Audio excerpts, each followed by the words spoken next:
Hello everyone. आज की इस वीडियो में हम लोग पाइथन का एक काफी इंपॉर्टेंट प्रोग्राम डिस्कस करने वाले हैं।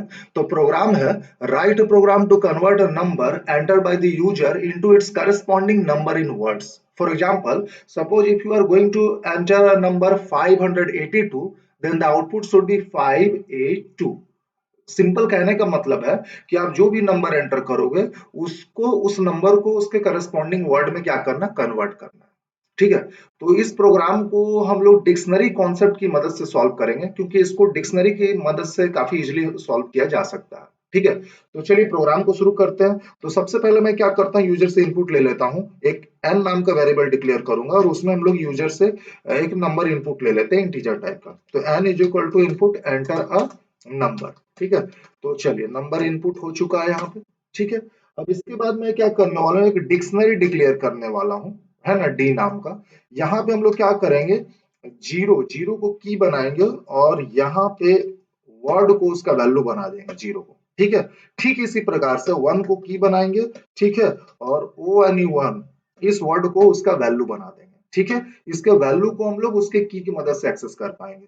ठीक इसी प्रकार से फिर से टू के लिए हम लोग करेंगे टू, राइट। और थ्री के लिए हम लोग क्या करेंगे, थ्री, राइट। एंड फोर के लिए फोर। ठीक है।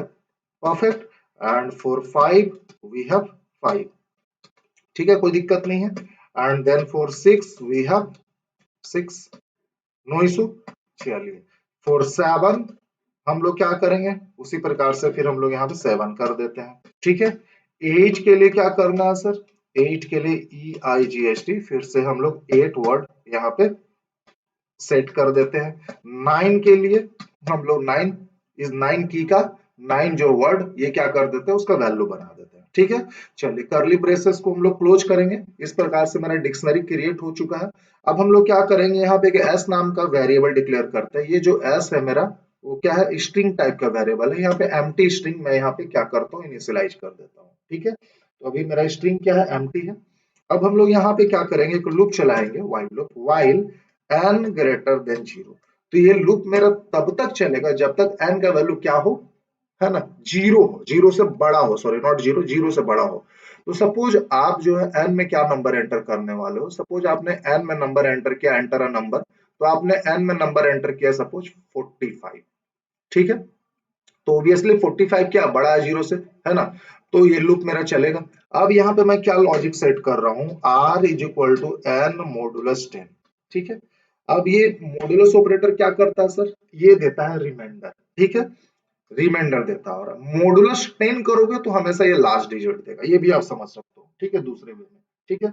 अब यहाँ पे मैं क्या करूंगा, s is equal to s plus, नहीं ऐसा करता हूँ, s is equal to d of r plus, इसमें एम्प्टी, सॉरी एक स्पेस को हम लोग कॉन्केटेनेट करेंगे, और प्लस यहाँ पे s।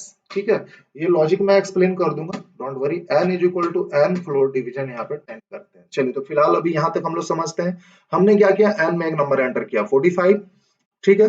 अब n का वैल्यू क्या, 45। तो 45 मॉडुलस 10 क्या होगा सर, आप जब करेंगे 45 मॉडुलस 10, तो मॉडुलस क्या करता है, रिमाइंडर देता है ना। तो चलिए 10 से डिवाइड करते हैं, तो क्या आएगा, 10 फोर जा 40, 10 फोर जा 40, है ना। तो 45 माइनस 40, क्या रिमाइंडर बच रहा है मेरा, 5। तो ये जो 5 है मेरा r में जाके स्टोर हो जाएगा। आगे का लॉजिक क्या, s is equal to d of r। Dictionary का वैल्यू जो है मेरा, वो क्या, वर्ड्स है। ठीक है। और वैल्यू को आप कैसे एक्सेस कर सकते हो, by the help of their की, है ना। तो अभी r का वैल्यू क्या है, 5 है। डिक्शनरी का नाम d है। तो d और स्क्वायर ब्रैकेट के अंदर अगर आप 5 पास करते हो तो 5 तो मेरा की है। अब इसका वैल्यू क्या है, वर्ड में 5 है। तो 5 यहाँ पे आ जाएगा सर। डी ऑफ आर क्या रिटर्न मिलने वाला, 5। तो 5, 5 प्लस उसमें क्या कर रहे हो, स्पेस को आप क्या कर रहे हो, कॉन्केटेनेट कर रहे हो। स्ट्रिंग का कॉन्केटेनेशन पता होना चाहिए। 5 प्लस स्पेस ऐड हो जाएगा, और यहाँ पे प्लस एस, तो एस में तो कुछ है नहीं, वो एम्प्टी है। ठीक है, वो खाली है। तो बस 5 और एक स्पेस आ जाने वाला है।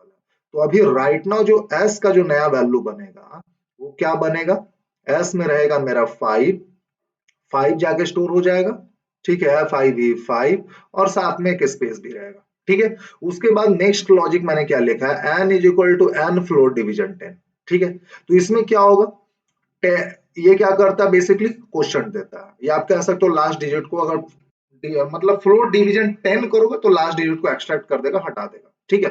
तो 45 है, तो 10 4 जा 40, तो यही आपको 4 मिलने वाला है सर, ठीक है।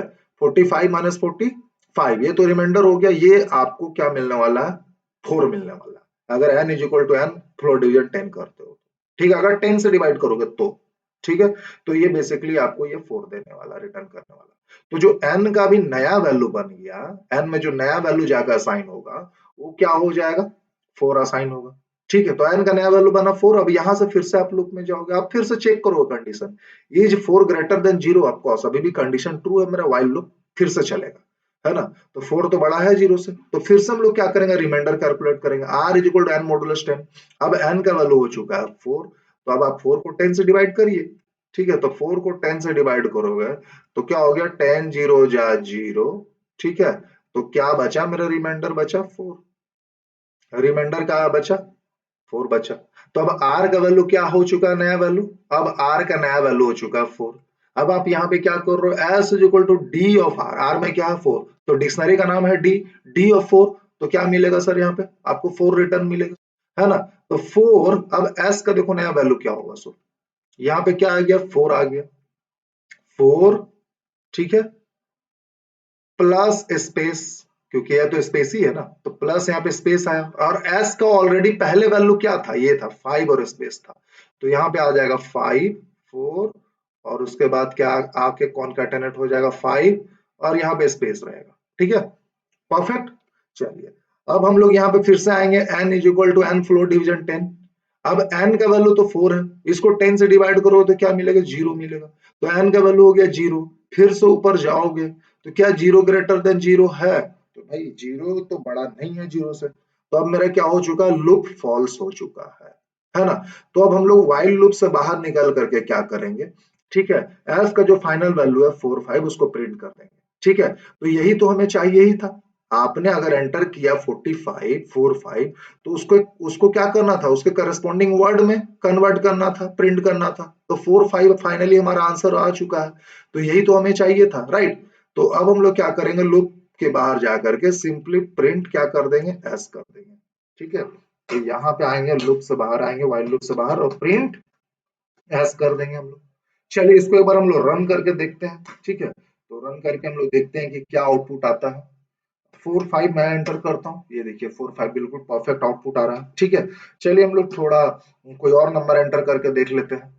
तो सपोज इस बार मैं एंटर करता हूँ 2 3 8 5 4 6, कुछ ऐसा एंटर करता हूँ, तो देखिए 2 3 8 5 4 6, तो प्रोग्राम बिल्कुल सही रन कर रहा है हमारा, ठीक है।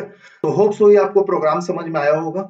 आज के लिए बस हम लोग इतना ही रखते हैं, मिलते हैं हम लोग नेक्स्ट वीडियो में एक नए प्रोग्राम या नए टॉपिक के साथ। तब तक के लिए गुड बाय, जय हिंद जय भारत।